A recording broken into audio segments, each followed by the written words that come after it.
नमस्कार। आज हम अपने पैरों को स्ट्रॉन्ग करने के लिए और अपने पैरों की ताकत को बढ़ाने के लिए उत्कटा आसन करेंगे।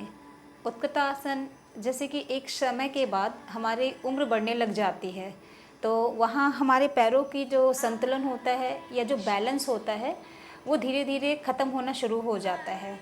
उसकी वजह क्या होती है कि हम सजग नहीं होते हैं उसके प्रति, और कहीं ना कहीं ये एक वात दोष आ जाता है। जब धीरे धीरे आपकी बॉडी में शुष्कता आनी शुरू हो जाती है, तो उस समय आपके पैरों की ताकत धीरे धीरे ख़त्म होने लग जाती है और वहीं लगता है कि आप कहीं चल नहीं पा रहे हैं या आप टहल नहीं पा रहे हैं। तो इसका रीज़न क्या है कि आप बैलेंस नहीं हो पा रहे हैं। बैलेंस ना होने की वजह से, यानी आपके पैरों का संतुलन ना होने की वजह से आप लड़खड़ाना शुरू कर देते हैं। तो आज अपने पैरों के संतुलन को बनाए रखने के लिए, अपने पैरों की ताकत को बनाए रखने के लिए आज हम ऐसा ही उत्कटा आसन करेंगे। उत्कटा शब्द जो है वो संस्कृत शब्द है। उत्कटा मीन्स होता है आपका उग्र शक्ति, यानी कि आपकी पावर को बढ़ा देना। और आसन मीन्स तो आप समझ ही रहे हैं कि ये पोस्चर है बैठने का, तो एटलीस्ट वही हो गया उत्कटा आसन, यानी कि आपकी शक्ति को और आपकी ताकत को बढ़ा देना है। तो आज हम अपने कोर सेक्शन के स्ट्रेंथ को बढ़ाने के लिए, स्टेबिलिटी को बढ़ाने के लिए और देन आप अपने मसल्स को स्ट्रॉन्ग करने के लिए आज हम उत्कटा आसन करेंगे। तो हम शुरू करते हैं।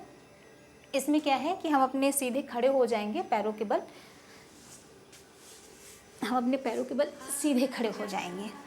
ठीक है, आपके पैर दोनों समानांतर होने चाहिए। देख लीजिए आप कैसे हम खड़े हैं, और आपके हाथ दोनों समानांतर होने चाहिए। दोनों हाथ आपके शरीर के पास। अब अपने शोल्डर्स की मोबिलिटी को थोड़ा हम स्ट्रेच करेंगे क्लॉकवाइज। अपने शोल्डर्स के मोबिलिटी को पहले हम बढ़ाएंगे, अब एंटी क्लॉकवाइज।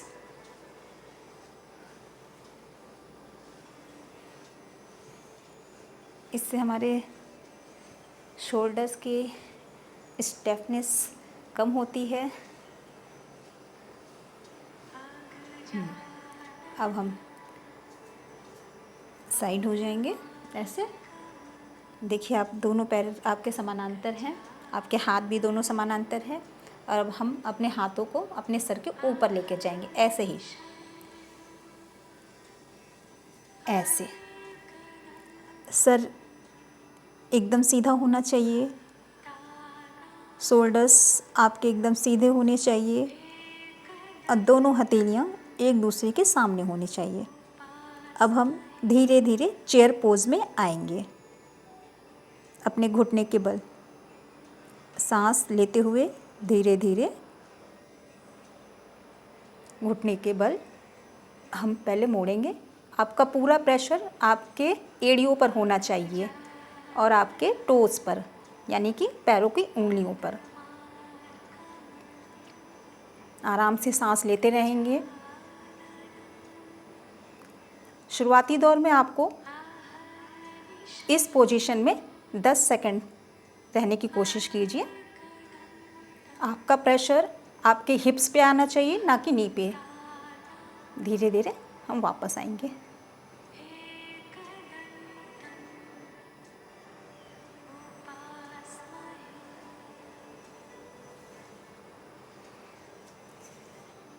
ये रहा चेयर पोज।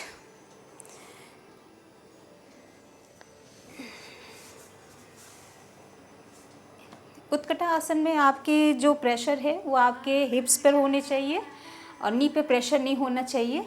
देन आपके टखनों पर होना चाहिए, यानी कि एंकल्स पे, और आपके पैरों के उंगलियों पर होना चाहिए। आप कोशिश कीजिए कि आप ताड़ा आसन में आप अपने को बैलेंस बनाने की कोशिश कीजिए। ताड़ा आसन में आपके पैर जो होते हैं वो स्ट्रॉन्ग होते हैं, और देन ये आपके कंधों के जो स्टिफनेस है उसको कम करता है, रिड्यूस करता है, और साथ ही आपके मसल्स को स्ट्रॉन्ग करता है। तो इसे अपने रेगुलर अभ्यास में लाने की कोशिश कीजिए, रेगुलर प्रैक्टिस कीजिए। इससे आपके पैर स्ट्रॉन्ग होते हैं, मसल्स स्ट्रॉन्ग होते आते हैं, और साथ में आपके जो पैरों की स्ट्रेंथ है वो बढ़ जाती है। नमस्कार।